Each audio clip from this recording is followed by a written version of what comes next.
Hi everybody, welcome back to my channel. If we haven't met before, my name is Sammy and this is Main Street Dreamin.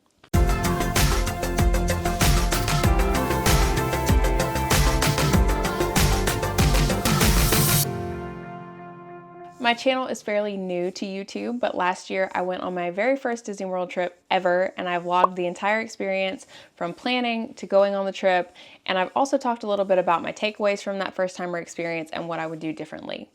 So today's video is going to talk a little bit about what's in store for 2026. So with that being said, I have my laptop here in front of me with some notes of what I want to talk about.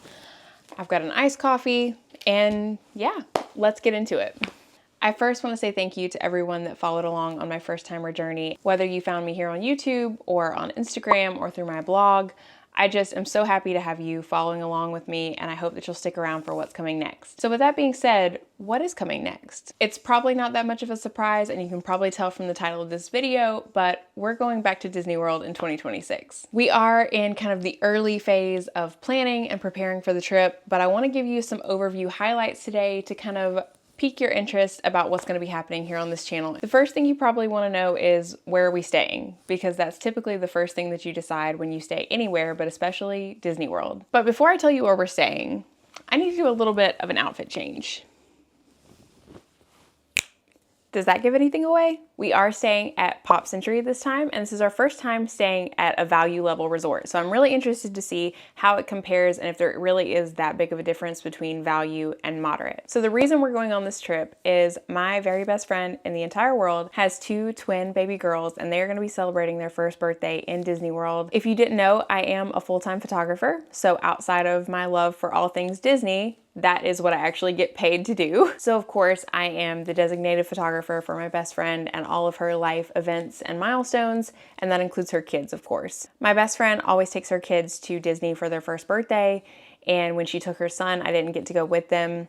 But this time around, I am able to go, so that way I can take photos of her twins and of their family in the parks, so that way they can have those memories to look back on. And this is going to be so much fun because it's also the first time that my best friend and I are going to be going to Disney together, so we'll get to have some best friend fun along the way.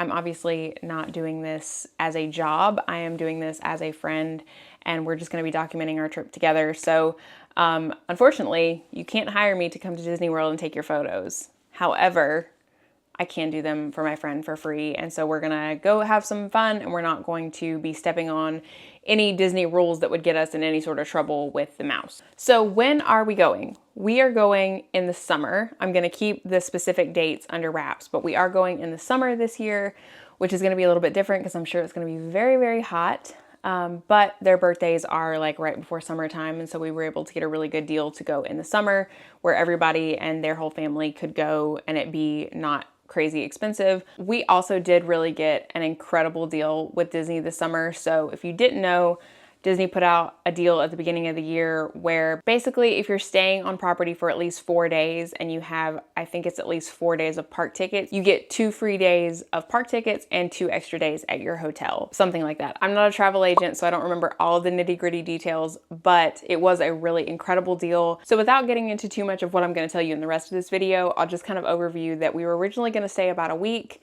And of course that came with a certain price tag. A deal came out that brought that down a little bit, even more, which was obviously great. And then when this new deal came out where you got two nights at your resort and 2 extra park tickets, it actually ended up saving us even more money, and we got more park tickets, if that makes sense. Also on the topic of park tickets, we did decide to do Park Hopper this time, and there's a reason for that, but I'll get into that in just a second. So with that being said, what are we doing in Disney World? Let's talk about it. Just as a reminder, these are the very, very, very early plans of what we're doing, so I'm sure everything will change along the way, but I thought it would be fun to kind of take you along into what sort of my thought process is in that early stage, and then see how it transforms from now to right before we go to how it actually carries out while we're on the trip. I've said it before and I'll say it again. I really appreciate the people who like to just show up on vacation and not have a single plan or have any expectations or anything like that for their vacation. But Disney World is just not the place to do that, especially if it's not somewhere that you can go more than once a year or maybe more than once every few years. There's a lot that you want to get done in that time. There's a lot of things that you can do, but some of them will work out better in your favor if you do have a plan, such as dining reservations and so on and so forth.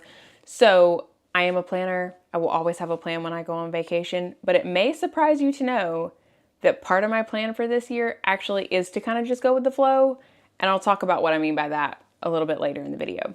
I had to switch over to my phone because my laptop died. Let's get into the notes. Day one, obviously our travel day. So my best friend and I are actually kind of staggering our trips because she's able to go down a little bit earlier than me and my husband are. So they will already be in Orlando on our travel day. So we didn't want to spend our entire travel day on the road and not be able to spend any time with them when we got there.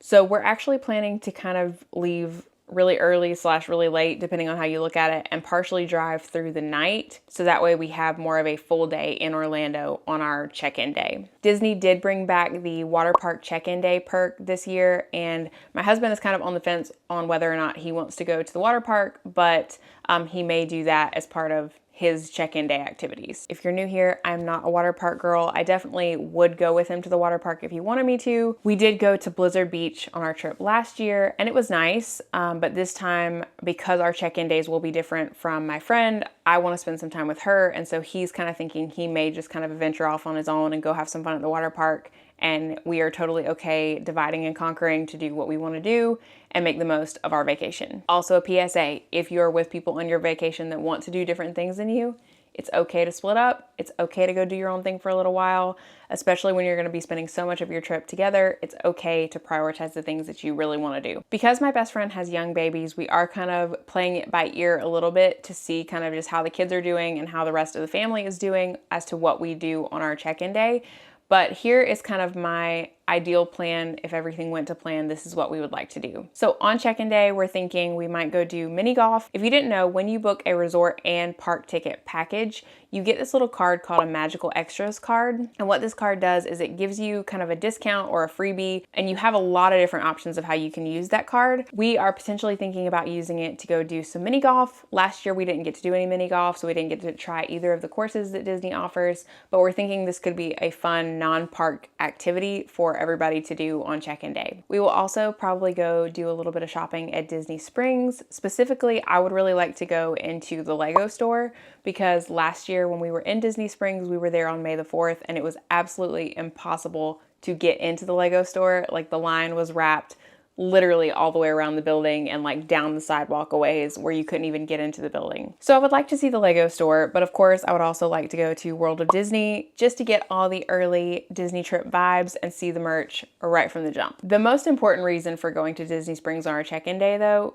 is to eat at Polite Pig, because if there is one meal that I have continuously thought about since we came home from Disney, it is Polite Pig. If you've never been to Polite Pig, put it on your list of must-dos for your next Disney trip. After dinner, we would like to take the boat over to Port Orleans French Quarter and get some beignets. Again, something else that I have not stopped thinking about since my last Disney trip.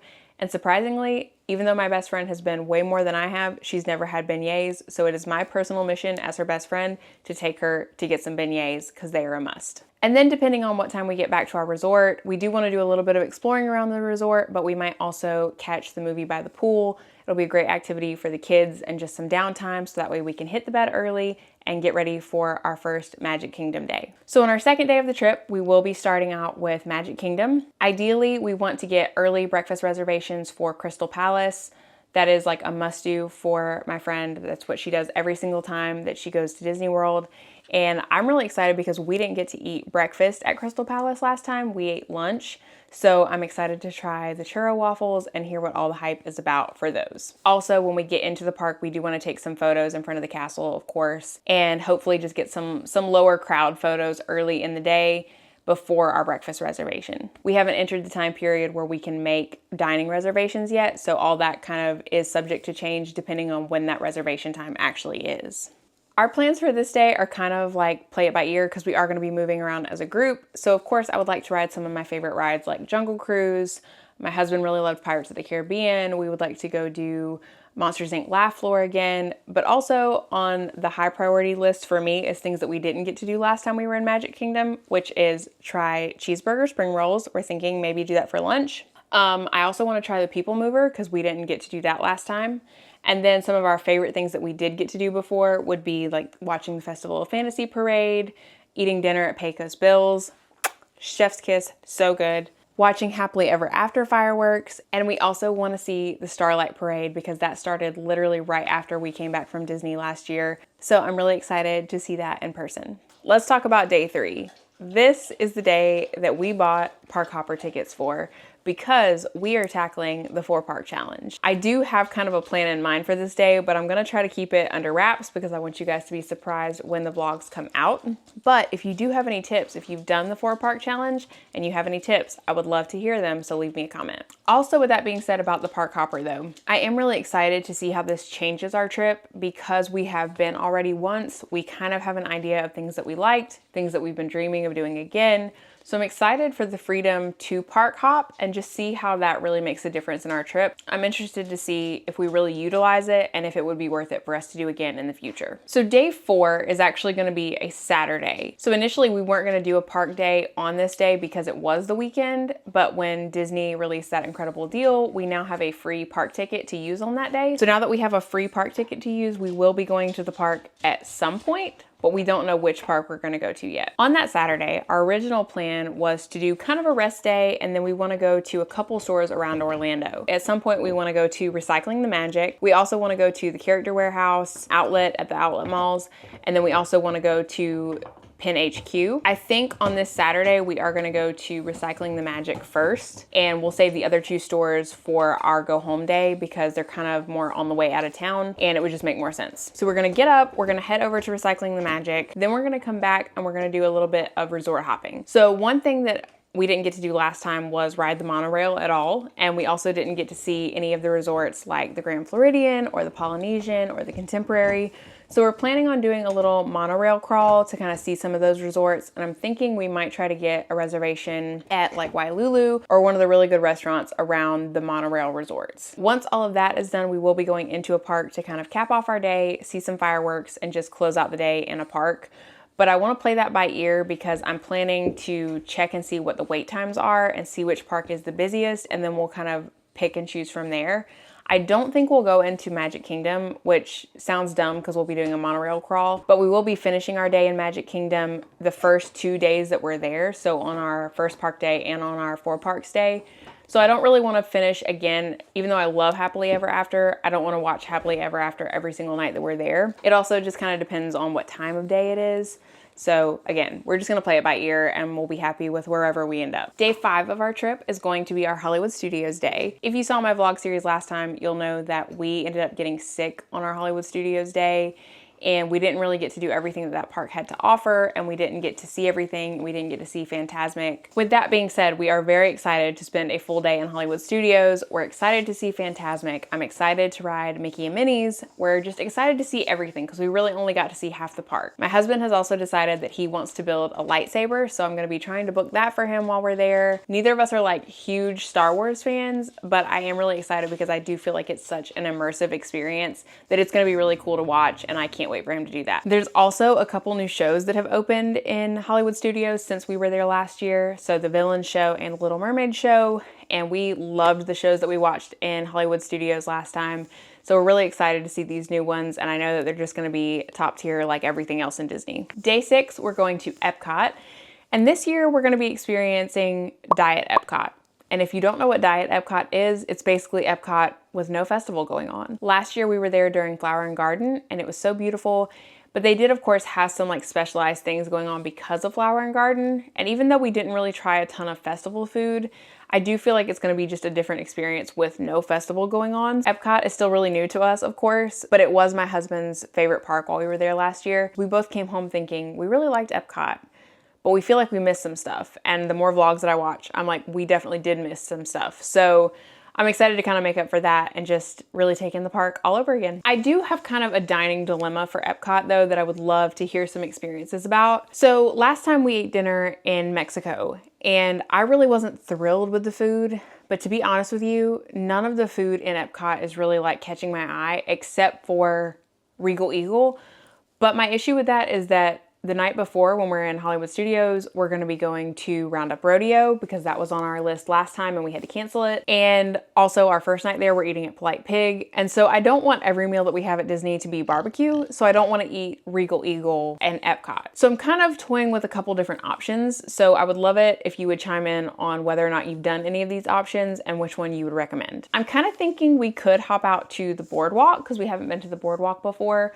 So maybe there's some dining options there that we could do either for lunch or dinner. I've also thought about doing the Hacienda because we ate at the quick service outside in the Mexico Pavilion. And so maybe the food is like different. My other options would be like out of EPCOT, Beaches and Cream, Cape May, Ale and Compass, or Rosa Mexicano. If you've eaten at any of those places, give us your recommendations.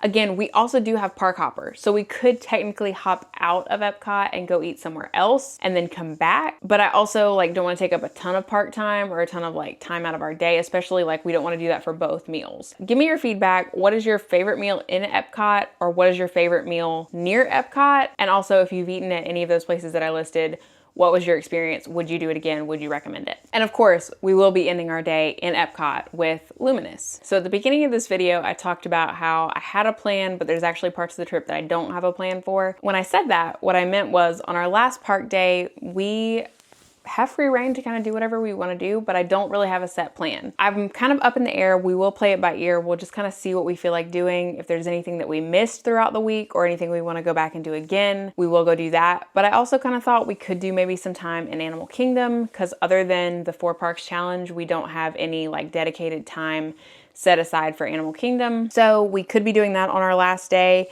But one thing that I definitely will be going to Magic Kingdom for will be the confectionery popcorn, because if you know, you know, that's the best snack to bring home with you for your ride home. On our travel home day, we will be doing a couple different stops on the way out of town. We'll be going to Pin HQ and we'll be going to the Character Warehouse at the outlets. So that is a quick overview of what we're planning to do on our 2026 Disney trip. I'm so excited that I've announced that now, so now I can talk about it more on social media and here on YouTube. So of course, over the next few weeks, you'll start to see more videos from me about planning my next trip to Disney World. Before I go though, I have one more announcement for you. You may have noticed when I showed you this shirt that I didn't exactly tell you where it's from. That's because it's not for sale yet, but it will be available for you this summer on my very own apparel website, Main Street Dreamin. So I'm very excited to bring you my very own line of Disney inspired apparel and accessories, and I can't wait for it to go live this summer.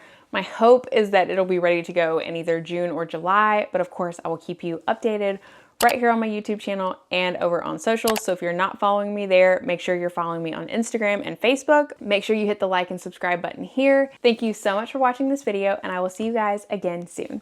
Bye.